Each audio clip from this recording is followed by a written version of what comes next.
All right. Welcome to another episode of No Power Panel on the day that the world went a little crazy. So we're gonna dive into the big news of the day first of all. I guess we should introduce ourselves again. I'm Noam. And I'm Isaac. And once again, we keep forgetting, Isaac, to tell people to subscribe and to view. We see you watching and not subscribed. Hit that subscribe button. It doesn't cost anything. It gives us some help. And yeah, do it. Thanks. Moving on. Uh I should have given my plea too, but I was like, yeah, we don't need two pleas in a yeah, row, so come on. you can do it next week. um okay. Elon Musk and Donald Trump, what we previewed in our episode last week about how the shit was about to hit the fan, seems to be finally hitting, Isaac. Today's the Yeah, day well, that they really took the gloves off. it's good we're recording today and not yesterday. Or not, well, yesterday was a little more acrimonious, not like 3 days ago. Because honestly, I was ready to say, oh, we spent like 10 minutes talking about something last week. How we were saying, like, oh, I made Musk my loser of the week because him and Trump are going to have a falling out, and and it's like he's not going to have anyone from any side supporting him politically anymore. And then it didn't happen, and they were like, oh yeah, we still love each other. And they had that press conference where they essentially were like still saying it's all acrimonious, this was always the plan, it's not a breakup, like it was just like his job here is done type thing. And it's like, okay, well, that's weird considering he had started dissing the big beautiful bill earlier. I'm like, okay, I wasn't expecting this, but who knows how long it will last. And it lasted a couple days until everything kind of came to a head. I think it's expected, but I didn't even expect it to be this much this fast in terms of the insults that are being hurled each way, the threats. So to give a quick rundown of the threats that have come out today, it's like Trump has essentially said that he's going to cut off all of Elon's subsidies. He's going to cut off government contracts. So a lot of Elon's. So here's a Truth Social post. Trump says, I asked him to leave. I took away his EV mandate, and that forced everyone to buy electric cars that nobody else wanted, that he knew for months I was going to do, and he just went crazy. So he took out the in the bill is the EV incentives. Now he's threatening canceling government contracts with SpaceX. And it really shows you why I think Musk cared so much about electing Trump. Is basically all of his companies and net worth are reliant on, the government. As much as he wants to talk about being small government, that isn't the real reason, let's be honest, that he's mad at the and that's not the real reason why he helped get Trump elected. He helped get Trump elected because he needs the government on his side for his companies and his corruption. So, Absolutely. I thought what was really interesting about the second Truth Social post today was when he mentions Biden specifically and how Biden could have also done this.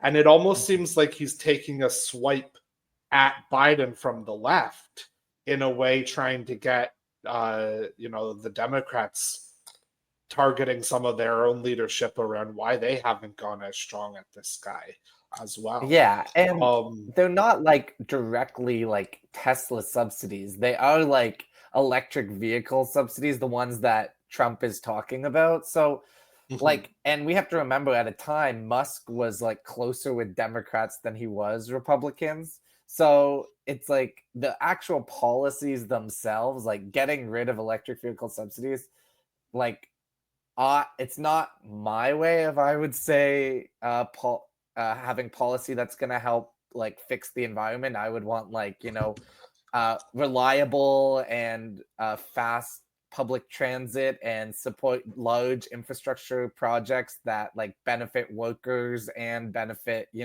mass mobility. I think that's probably much more effective than electric vehicle subsidies.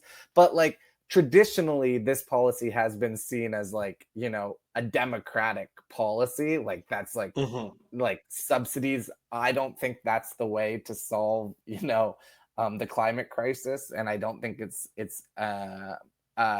equitable way to solve the climate crisis. You're just kind of helping people who can already buy a car for $20,000, save money. Like it really does benefit more upper middle class to upper class people. So, but traditionally it has been like a democratic, policy. So that's who Elon kind of tied himself to. And then when he took on this like free speech crusade that he went on, then that kind of like shifted, and he like moved to the right in terms of his political like I don't know the right word, but maneuvering maybe. I don't know. So yeah, and some policy and very much vibes. vibes, I think totally he vibes. very much moved on.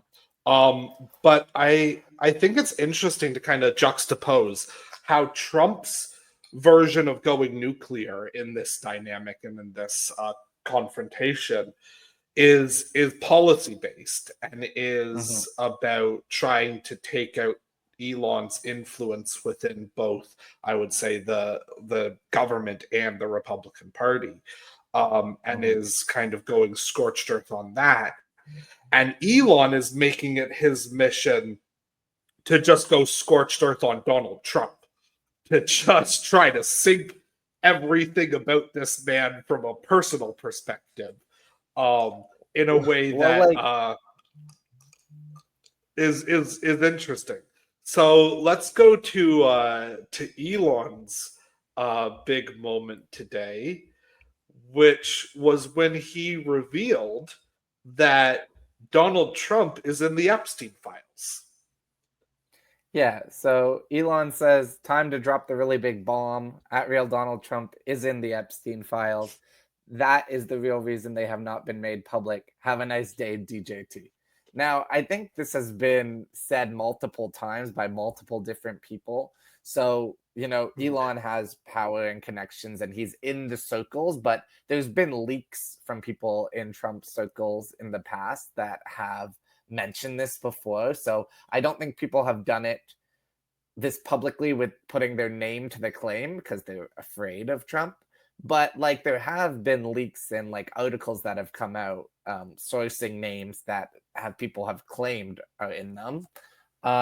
So it's honestly like no one with this much profile, this much power. Elon earlier today was claiming he helped elect Donald Trump. That's debatable, but he did have an impact and he raised tens of millions of dollars, Hundreds, or even hundreds of millions. Yeah, hundreds of millions of dollars. So when you have this much power, you can really wield it how you please. And, in a system that is so malleable to corruption, Elon now having that vendetta against Trump could be interesting going forward. Could be very interesting. So going off of that, following up on that, somebody else then quote tweeted that tweet from Elon and said that Donald Trump should be impeached and JD Vance should replace him. And Elon Musk quote tweeted that with just a yes. So that is also Can I pretty. say this?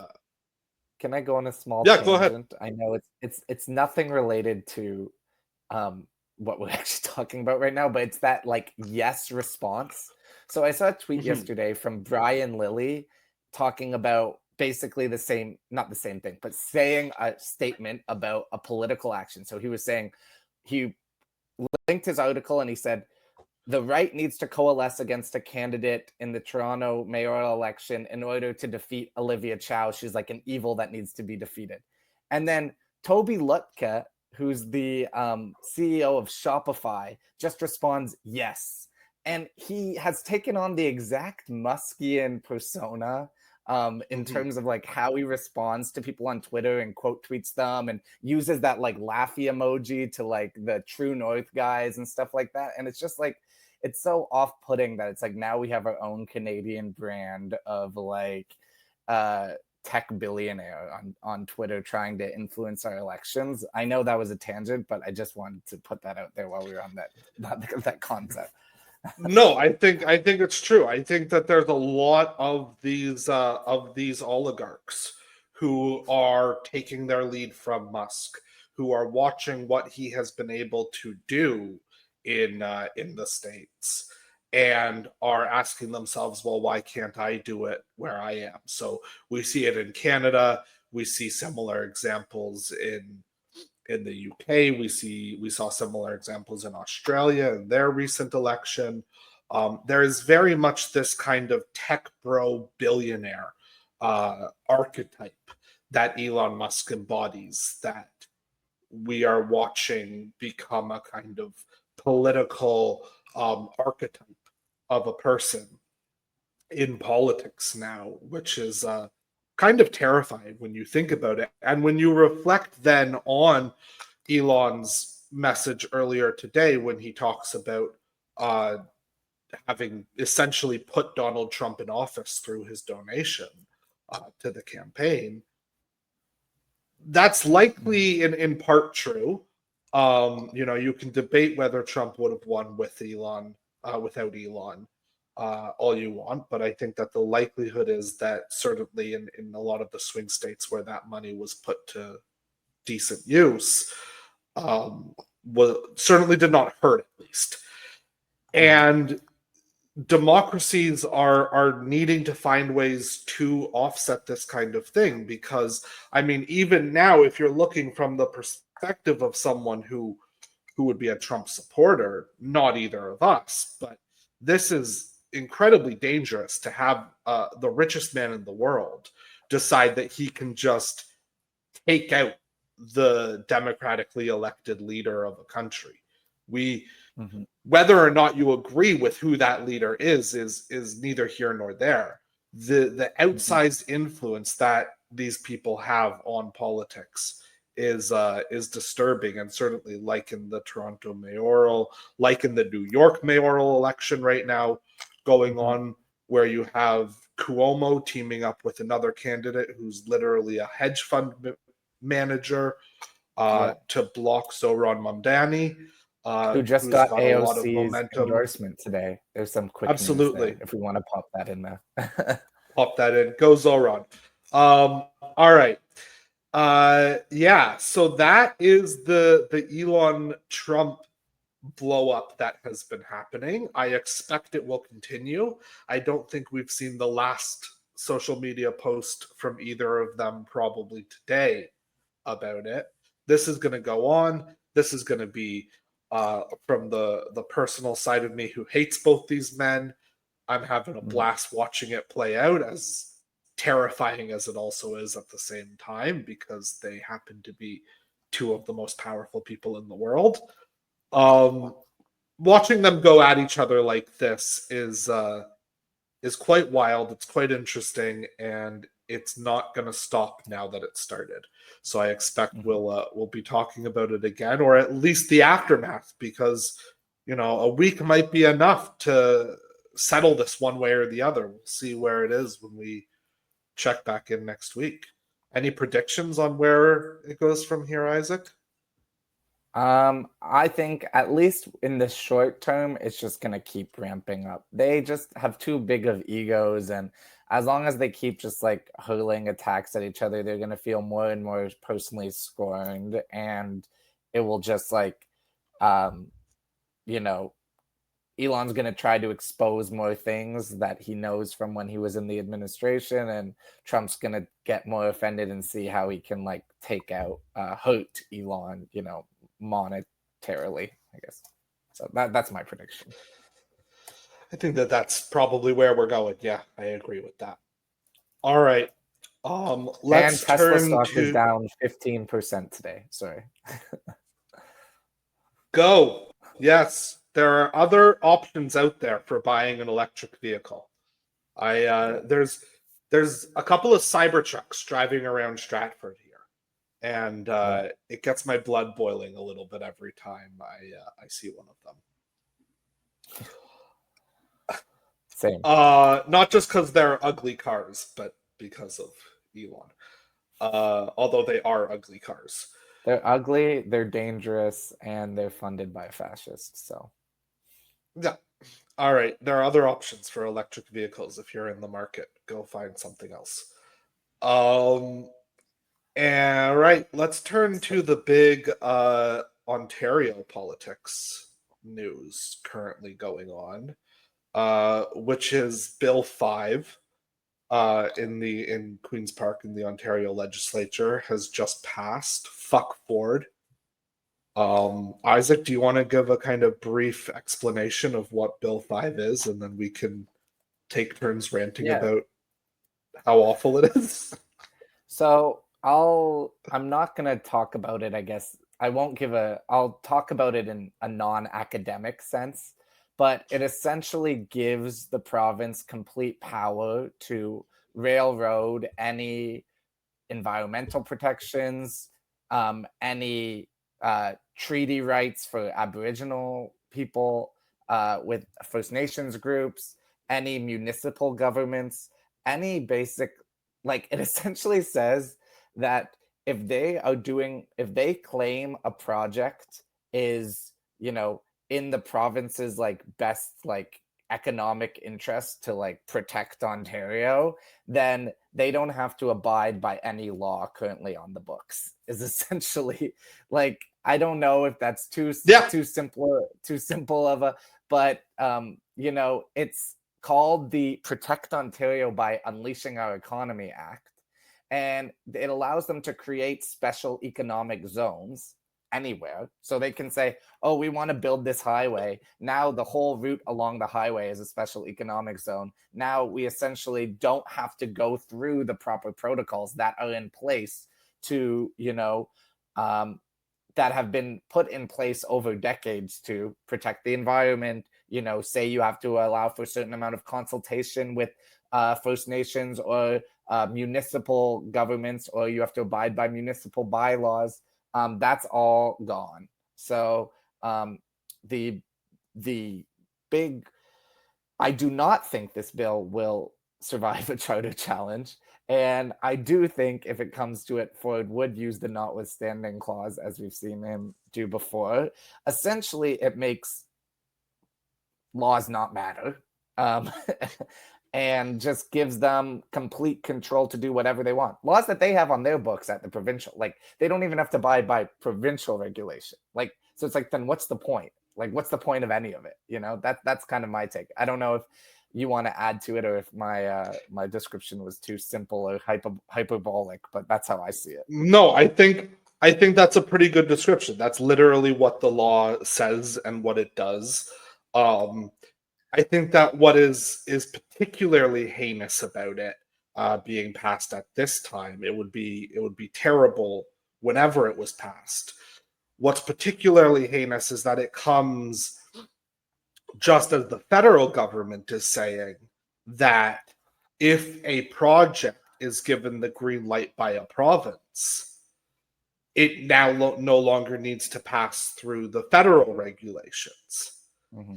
And so effectively what Ford has done by doing this is make it so that any project that he wants, no matter how big, no matter how small, anywhere in the province of Ontario, doesn't need to go through any environmental like assessments, assessments, doesn't need to go through any First Nations approval, doesn't need to get any sort of partners on board. The provincial government can say this is a special economic zone, this project is being approved. The federal government will then greenlight it on the basis that the provincial government has greenlit it. Unless Mark Carney specifically says otherwise, that is the way that this system has been set up to operate now by Ford and Carney. It's terrible.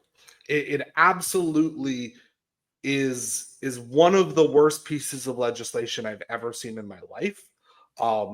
It's worse than the Alberta law because it garners all of this authority to the provincial executive. And so it's not even that the provincial government is able to pass laws that would counteract to treaty rights or to federal legislation in the way that the Alberta law is set up to work. It's just now that the provincial cabinet, it doesn't have to go through Queen's Park. It doesn't have to go through the legislature. It is entirely an executive-run system. It's designed to turn us into an American-style political system. And that is not what the Canadians, the Ontarians who voted for Ford in February were voting for. This was not, we just went through a provincial election where he could have proposed this. This could have been his big idea for making things moving in the way that he has now presented it as. This was not mentioned a single time on the campaign trail by Doug Ford. He lied about it when he was asked about whether he would consult with First Nations groups. The First Nations in Ontario are livid, and they have every right to be livid. This completely denies all of their treaty rights, all of their historic rights to the land. And I don't know how they can allow regular order in this province to occur going forward. This could dramatically change the civil structure of this province for the next while as it's fought. Yeah, the treaties have been broken. And when the First Nations are telling the Ford government and telling Ontarians the time for civil debate is over, we're willing to, blockade train lines and highways and pipelines. As they should. And then Ford responds saying, oh, well, if you do something like illegal, we'll come down with the full force of the law. It's like, what you are doing is fundamentally illegal. You're erasing the law. So it's like textbook, authoritarianism. It's like, I'm going to say, like, this is now, laws don't apply to my government. Any laws that have been on the books don't apply to my government. I'm going to rip them all up, essentially. And I'm not going, and when I'm doing it, I'm going to do it in such a way that takes out all debate, they got rid of the entire process of the reading and the, committee for this bill. They got rid of all the consultation process. They shortened debate to 90 minutes. Floyd wasn't there when they had the vote. They passed it in a couple days when it would usually be a weeks-long process throughout an entire sitting session. It would have had to go into the next session, but guess what? They just called a summer recess until October 5th, or October 20th, I think, when it was supposed to come back September 5th. They're hardly ever sitting. When they do sit, they sit for a couple weeks and just ram these bills through with no due process, and they rip up essentially all order in the process and laws that are on the books. And then they have the audacity to turn around at First Nations and say, well, if you're going to break the law, we're going to come at you with the full force of, the OPP and all this stuff. It's like, you guys are breaking the law right now. That's what you guys are fundamentally on rewriting the order, the social order of the province, so. Yeah. No, it's really not okay. It is going to cause incredible damage. I want to go on the record at this point, before actions have started, protests have started, civil disobedience has started, and say that everything that happens from this point forward is the fault of the Ford government. It is all on them. Anything that the First Nations do to assert their treaty rights is legitimate, is legal, is allowed under the law because their treaty rights have been violated. They are now at liberty to take back this land. They are now at liberty to reassert their authority over their ancestral land. Ontario was colonized. It was colonized through the treaties. They are what governs the relationship between the province and the First Nations.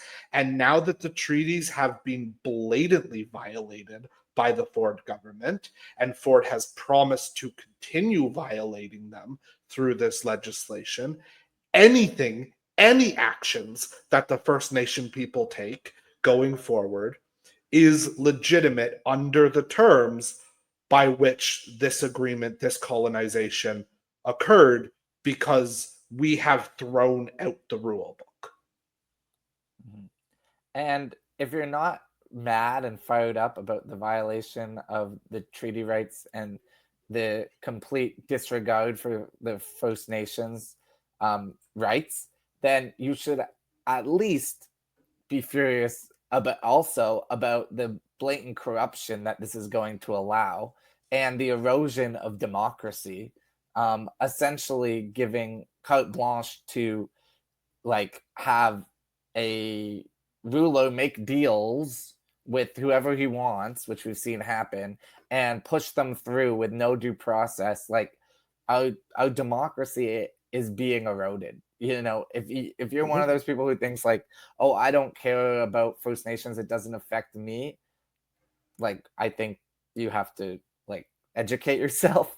But on top of that, if you are a selfish person, you should at least want to maintain democracy, which is being eroded. That's my Absolutely. That's my the municipal government that you voted for is now overthrown, has no authority to your municipality if the Ford government says so, and that is despicable as well. This law is going to go down in the books as one of the worst that we have ever seen in this country. It is going to create chaos in our economy. The Green Belt, for anyone who was angry about the Green Belt and thought that Ford had learned his lesson when he came out and apologized around it, well, apparently he did learn his lesson, because this time he's actually doing it in a way that he won't get caught. Yep, and there won't have to be a process. They can take the parcels, and there's not that time period when it's going through the fight. That's the period where there ends up being that groundswell of opposition that forces someone to change the opinion. If they're plowing through, and we're seeing it in the States with Trump, this term versus his last term, it's like if you start just like having an assault of changes, to norms, and when you want to get projects done, you can only focus on so many things. So this allows them to essentially plow through projects, not have that time period where one project is under scrutiny or another, and then it can't be fought. It can't have that time for there to be a political consequence for pushing it through, because it's not in the news long enough. It's not, it's not as a part of that like zeitgeist for any amount of time. Exactly. So I'm sure that this is also something we'll be coming back to in future episodes, because this fight is not over. It hasn't even really started yet.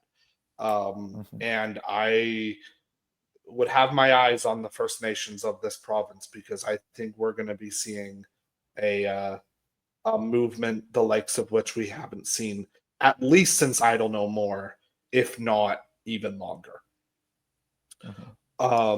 So that is that, and we will keep you updated. We also have some news in Canadian federal politics, because the NDP is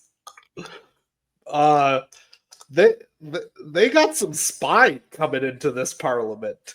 I think that maybe Don Davies has learned some lessons from the past couple of years about what it takes to succeed and to stand up for people. I know that there's a lot of people who are angry right now, but the fact that the NDP voted against the throne speech because it wasn't a worker central left-wing throne speech. It didn't mention healthcare once.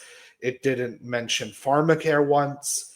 It didn't put forth any sort of promises for workers who are being impacted by the tariffs. It didn't mention employment insurance once.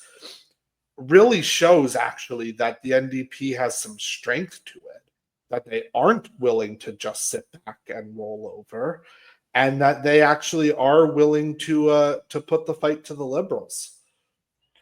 Well, I think I just want to clarify before Mhm. I think Don Davies said he was going to vote against the throne speech if a vote was brought forward, but then a vote wasn't brought forward, so they didn't Yeah.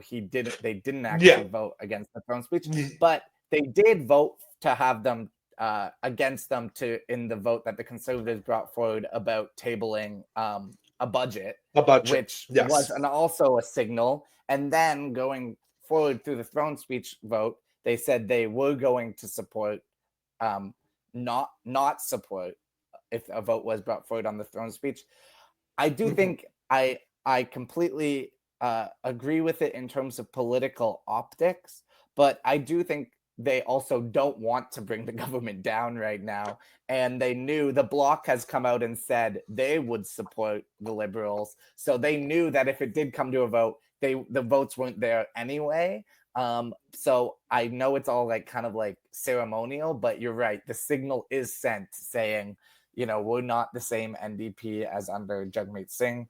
We're not going to prop up this Liberal government, and we are going to try to differentiate ourselves.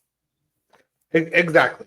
I'm not convinced that they would have done this had or that they would have said what they said in terms of it had the Bloc not already signaled that they were going to support the Liberals. The NDP would be crazy to want an election right now, but they also would be crazy to continue in the way that they have been going for the past number of years.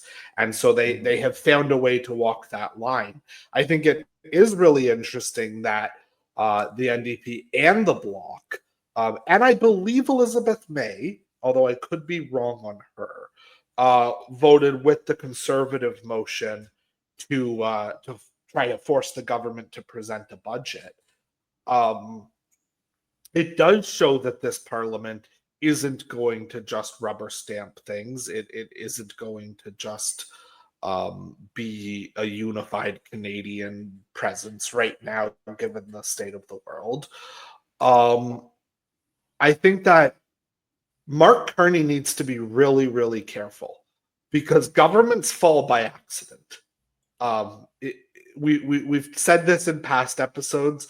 I think it's important to reiterate, given the events of this week, because the last thing that Mark Carney wants to do is lose a major vote in the House, whether it's a confidence vote technically or not. If he loses another 2 or 3 of these things before the summer recess, that's going to look really, really bad on his premiership. He's already someone who has come into this without any parliamentary experience, without any sort of caucus management experience, without any of these things. All it would take is 1 or 2 more screw ups like this, and you can see some people in the Liberal Party starting to sniff around and go, is this really the way we want to keep things going for the next couple of years? Losing votes in the House and not being able to get an agenda through properly? I'm not saying that those people are out with knives right now, but I'm saying it's a very, very quick sheath draw to get those knives out if this happens another time or two. Yeah, and I think we have to be clear of the difference between what the current state of play is and where it can go. Because I think with the current state of play is, the Conservatives are polling worse than they were during the election. The Liberals are polling better. The approval gap is about like 25 to 30% between Poilievre and Carney. So I think it's like right now, I don't think there's any real danger, but there's like they can't get cocky. They have to understand that this isn't a mandate to govern, for years. At any point, you have to be constantly managing like everyone within your party and the opposition parties. So Absolutely. And I think that Carney needs to be looking at his House leadership team and wondering whether he has the right people in some of those positions. mhm. Steve McKinnon's an abrasive man, just in terms of interviewing. He doesn't come across as acrimonious. He comes across as a liberal partisan. He's been within the Liberal Party at senior levels for a long, long time. He doesn't have a lot of those relationships across the aisle that Karina Gould had when she was the House leader under Trudeau, and was very close to some New Democrats, had good relationships with some conservatives, with some Bloc members, had worked really, really hard to establish that. Steve McKinnon is a partisan liberal as much as they come.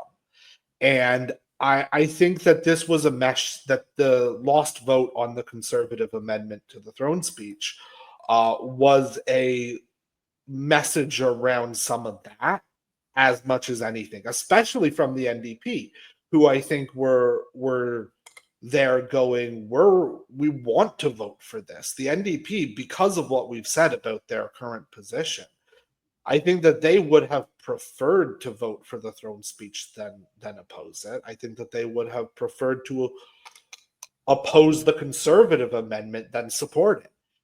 But they were trying to send a message on some of this procedural stuff that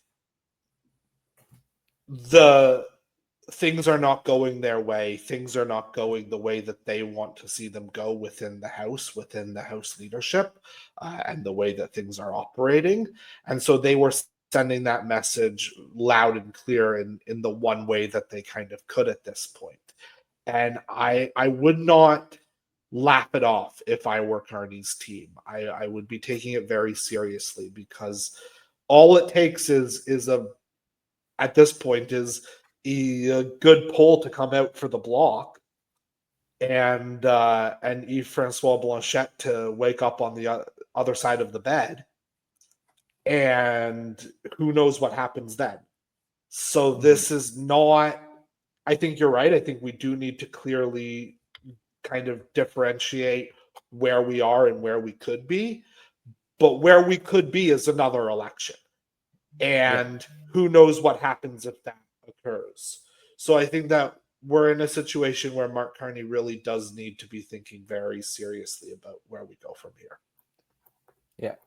Do you want to take that into winners and losers? Because I think there might be some overlap based on what we've just been talking about with who are winners. I think there might be. Why don't you start this week, Isaac? Who's your loser?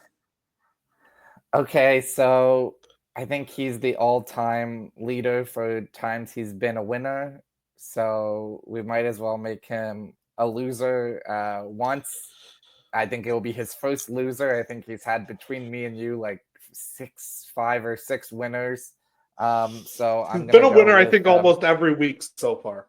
Hey, I haven't said who it is yet. No, it's the Prime Minister of Canada, Mark Carney, is this week's loser.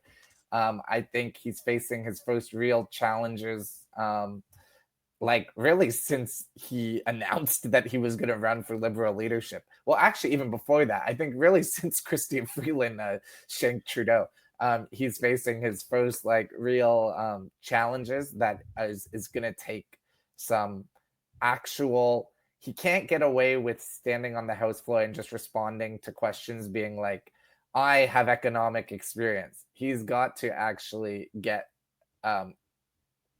things done that the majority of Canadians support and that the majority of the House supports. And I think the Liberal Party is starting to feel the heat.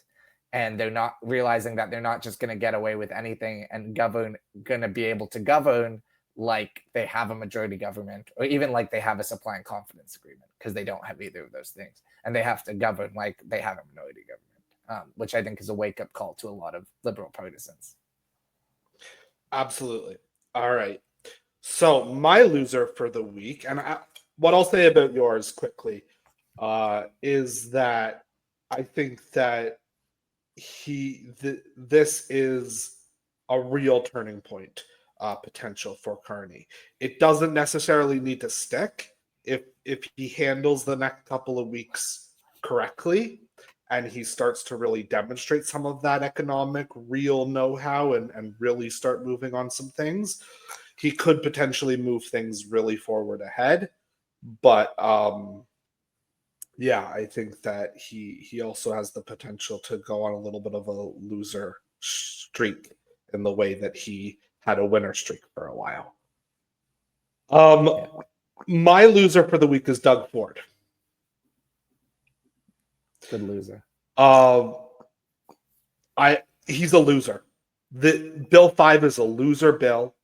It is not going to help his popularity. It is going to hurt his popularity, especially in some of the communities that he has been able to make inroads with, like the First Nations and Indigenous peoples, like workers, like some progressives that he's been able to get on side in the past couple of election campaigns. This is I a think if you bad voted bill. for Doug Ford, you can't call yourself a progressive. But I think they're agree with mutually you, but exclusive. there are people who who might call who themselves might that. But exactly. I know a few, and so I think that Doug Ford is just he's a loser. I know that this bill passed and that he's just, he's got a pretty large majority and all of that. But this is going to shake up Ontario society in a way that I think he hasn't anticipated, in a way that I think he hasn't prepared for. And his response just being that he's going to crack down with the police is incredibly tone deaf, is incredibly patronizing, and reflects even worse on him. So my loser for the week is Doug Ford. yeah, and the rules are made up and the points don't matter. You can use whatever justification you want to make someone a loser or winner. It doesn't have to be a political win or a political loss or whatever. So good call. Exactly. It's our system here. My winner of the week is Don Davies, just because he was able to get press and differentiate himself, from the previous NDP caucus leader, the previous NDP leader, and show that they're gonna, have a change of pace, and it's gonna take a lot for them to make noise, as a 7-seat caucus. And I think you have to be taking swings like this and making statements and standing up for the people who elected you, because there were millions of people who voted for the NDP in the last election. And I think the people who did vote for the NDP, after how much swing there was to the Liberals, the ones who did stick by them want to see that difference. They stuck by them for a reason. And, I think the Liberals will lose some of that shine as they actually govern against what I think a lot of people who voted for them would want to see from a Liberal government. And I think they're going to have to work to win that support back. And I think this is a good first step. I think that that's a really good choice. He was one of the two people that I had been considering for my winner, and I ended up deciding against him. So I'm glad that you picked him, because he certainly deserves to be on the winner list this week. So my winner for the week is Zoran Mamdani. Zoran Mamdani is a New York State Assemblyman. He is running for mayor of New York City. We briefly mentioned earlier that he has just received the endorsement of AOC, Congresswoman Alexandria Ocasio-Cortez, which is probably the most powerful endorsement in this mayoral election in New York. He's also been endorsed by a number of other progressive leaders, people like former Congressman Jamal Bowman, and a number of others. And there was also a debate last night for New York City mayor where I think the consensus out of that debate is that Zoran won it, and that Andrew Cuomo did very, very, very, very badly. And so I think that Zoran has been slowly climbing in the polls. He's been closing the gap with Cuomo. The last poll I saw for the final round of voting, because New York City for Democratic primaries has a ranked member system or a ranked vote system. Can I say one thing Yeah. on the ranked vote system before we get into the numbers? It's important to note before we get into the numbers, this would be unlikely to happen in Ontario. A candidate like Zoran winning in this way, if he were to win or even make it close, the dynamics of the race shifting this way, because we are not allowed to have ranked vote balloting, because Doug Ford banned municipalities from doing it. So there were municipalities in Ontario that had started implementing ranked choice voting. There are other municipalities that were looking at implementing it, some of the bigger cities even, and Doug Ford squashed it because it tends to favor more right-leaning candidates when the left candidates split the vote, which is a dynamic that has happened in the New York mayoral race. So yeah, another reason to hate Doug Ford, to tie it back to that. But go on. Sorry. Absolutely. So the dynamics of this race in New York are that there are a number of kind of progressive and center-left candidates running for the Democratic nomination. And then there is Andrew Cuomo and a hedge fund manager whose name I'm blanking on, and he was terrible in the debate. But they are kind of the two who are on the center-right flank of the party in this race.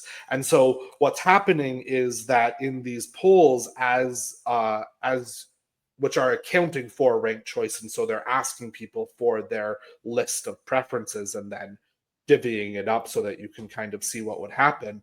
The last poll that I saw showed in the final round of voting, Zoran Mamdani had, I think, an 8-point gap with Andrew Cuomo.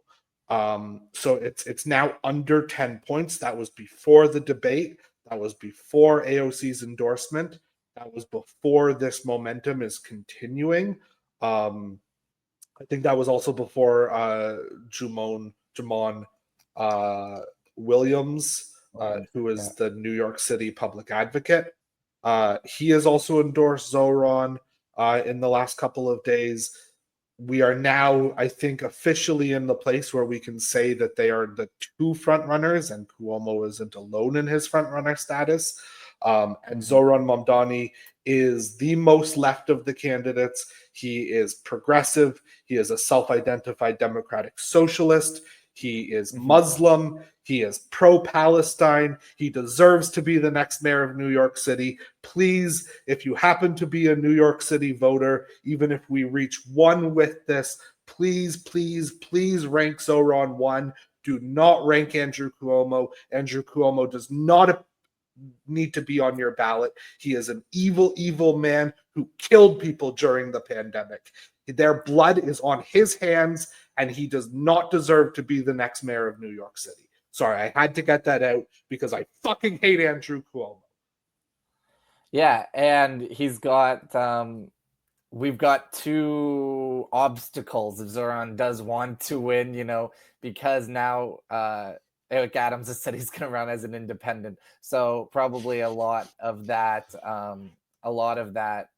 Cuomo support, even within the Democratic Party, would go towards Eric Adams, and then the 30% of New York that's Republican, of it would probably be supporting Adams, and if it came down to that race. So it would be an interesting. But the journey he's been on has been amazing, to go from about 1 or 2% in the polls, relative anonymity, like at a citywide level. He was known locally, but to come within what's looking like within a single digits right now, shows that it can be done. It's definitely within reach. Absolutely. All right. So that's where we are for this week. Thanks everyone for joining us for another episode of No Power Panel, and we'll see you all next week. Right. Have a good one. Bye.